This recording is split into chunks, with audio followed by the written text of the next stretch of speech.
Atomfall is one of the more charming RPGs to release this year. It's a distinctively British Fallout-like with a compact scale, packed with fun combat and choice-driven dialogue. The first DLC, Wicked Isle, was something of a step back in terms of quality. Sure, it added more weapons and a new area to explore, but the incessant backtracking deflated my enthusiasm for it. So I went into the second DLC with tempered expectations, but came out nearly as enthused as I was going through the actual base game.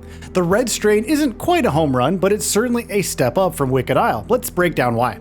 The Red Strain is accessed near the starting zone of the base game inside the Slatin coal mines.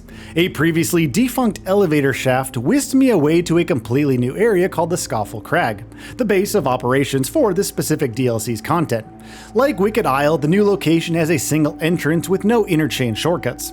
That's not a deal breaker, but Scafell Crag's entry point is far from any interchange nodes or major zones, forcing players to trek on foot across long stretches. At least the first DLC started within the hub-like Wyndham Village. While the distance isn't unbearable, it makes backtracking more tedious than it actually should be, and 2 expansions in, there's still no fast travel option. But for the most part, the Red Strain takes place in the self-contained Scafell Crag, a region housing a top-secret research campus with a rocket ship of all things nestled within. My introduction to this new region was pleasant. The mysterious loudspeaker and abandoned train yard reminded me a lot of Gordon Freeman's entrance to City 17 in Half-Life 2, at least to some small degree here. Exploring the rail tracks and small operator rooms reminded me why I enjoy the environments in the base game so much.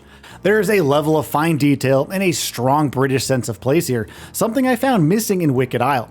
I also enjoyed the linear progression curve of enemy encounters. You start out alone in the train yard, able to peruse at your leisure, until inciting the anger of some infected citizens near the local village. I guess I just like that I'm not terribly swarmed right from the get-go. The player gets to ease oneself into the new DLC area, which is nice. Things take a more puzzling turn when leaving the station and the small village. A huge wall with turrets surrounds what is called Test Site Moriah. Contained within Moriah's walls are the meat and potatoes of the DLC's main quest. So, naturally, getting inside should be rather straightforward and clear, right? Well, the opposite was actually true in my case playing. I was led on a wild goose chase that lasted over an hour thanks to misleading investigation leads. The game naturally leads the player to various nodes divulging how to open the entrance inside Moriah.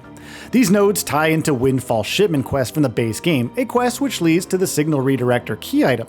A vast majority of players getting into this DLC will already have the Signal Redirector in their inventory, yet these new leads still mark the Windfall quest as ongoing, pointing players in the vicinity of the Signal Redirector.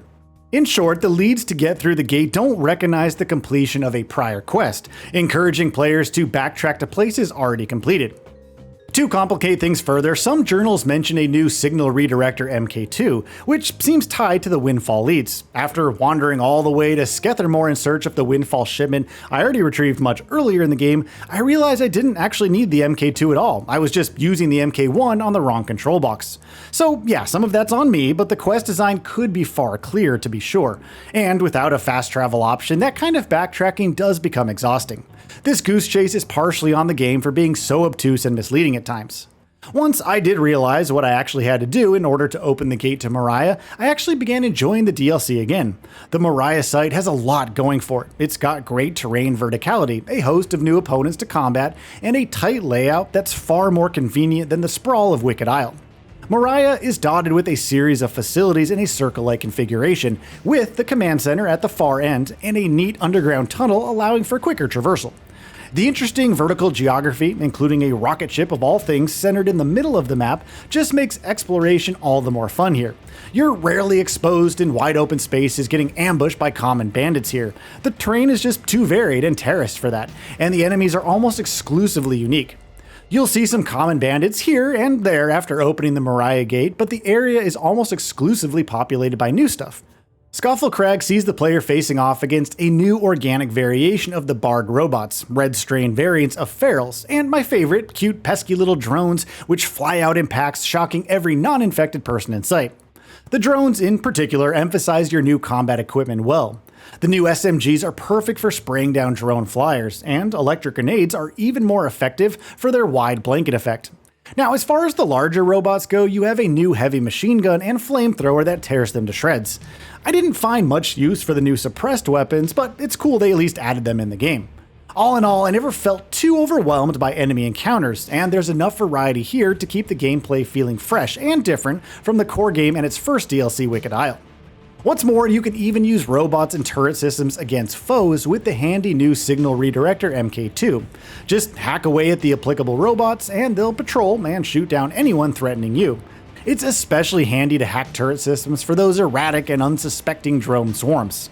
There's also some new skills and items that I won't spoil here. Suffice to say, they're actually more or less in line with what Wicked Isle brought to the table. Unfortunately, all the new gadgets and weaponry has to be frugally managed in your increasingly limited inventory. That's because there's been no expansion to the inventory or tweaks to the core gameplay systems related to its whatsoever in this DLC.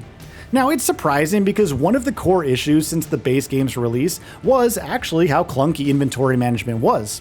Manually scrolling through each individual unsorted item in storage is made even more tedious here due to the additional items and loot. And with no increase in the item cap size, constantly selling off or discarding stuff is a necessity here. At least there's a lot of storage tubes populating this new zone. I can't imagine how tedious it would have been to have to backtrack all the way to the interchange just to store and retrieve your loot. The DLC requires you to fill your inventory with a myriad of key items necessary to advance the main quest. And without any kind of inventory expansion, collecting all the new gear becomes stifled. One of the key items you'll be lugging around are brains. Yes, that's right, brains, which are in jars. Your main objective is seeking out 5 or so jar brains hidden within the various facilities of the Mariah campus. The facilities each fulfill a specific function of the operation, much like the different wings within the interchange. There's not as many cool gimmicks or interesting thematic level design here as the interchange, but the effort to differentiate the buildings is still noticeable. But let's get back to those jar brains. Inserting each brain into the command facility unlocks access to new facilities and unravels more of the mystery of the red strain virus infecting everything in the zone. It's a nice narrative conceit that pushes the player forward both in terms of new locations and story revelations. And each brain has a unique personality too, adding some characterization to an otherwise pretty lonely quest. The story dispenses lore and world building via the numerous notes and journals left by prior inhabitants and, heck, even sometimes the jar brains. It's more or less the same style of world building as the base game and the first DLC. The main Oberon plot is also tied to this DLC as expected. I mean, you didn't think a viral outbreak named the Red Strain wouldn't have any connection to the Oberon artifact, did you? Speaking of Oberon, this DLC includes 2 new endings. Both endings involve backtracking to the final quest of the main game to complete. So, in other words, there's no new final dungeon or anything like that here.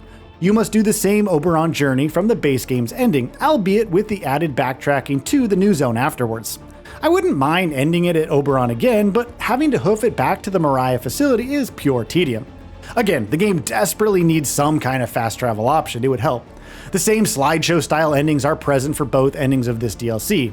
While the endings aren't any more flashy than the core games, they do at least provide thought-provoking decision making between the 2 opposing quest givers. There's quite a bit of moral reasoning and questioning to digest within the story's endings, which I do appreciate.